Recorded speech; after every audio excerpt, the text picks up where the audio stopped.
I sat there, trying to steady my breathing, knowing the conversation I dreaded was still waiting for me, only postponed, not avoided. Left alone at the table, I exhaled slowly, the sound lost beneath the murmur of the bar. My fingers closed around the stem of my glass, and I took a long swallow.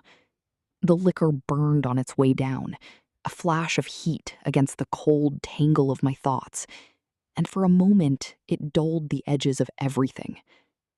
Tonight had been a wreck.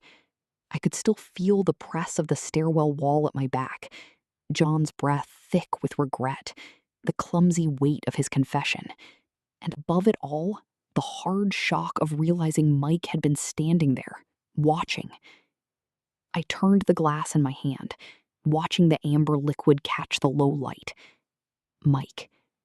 I knew him well enough to expect irritation, maybe even anger. But what had been in his eyes at the top of those stairs wasn't just irritation. It was sharper, darker, like a demand he couldn't yet put into words. Why did he care so much? Why did it matter to him what had happened with John? Out of the corner of my eye, I caught him at the poker table, a cigarette between his fingers. Smoke curled up to meet the amber haze of the room, veiling him like a figure in an old painting.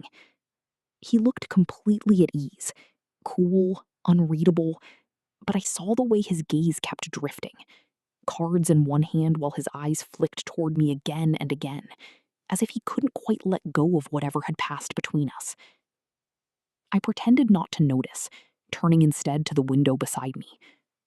Outside, the rain had quickened, blurring the city into ribbons of light and wet pavement.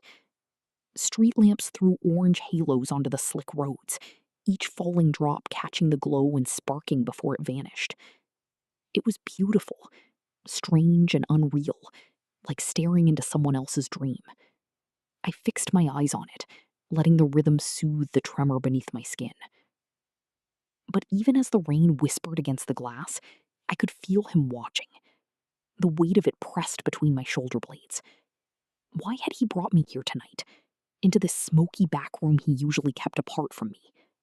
What did he expect to see? I drained another sip, the alcohol a thin shield, and told myself I would survive this night. I would find the words later, when we were alone, when I had steadied my voice. For now, I held on to the fragile calm, like balancing on a tightrope above a crowd I couldn't see.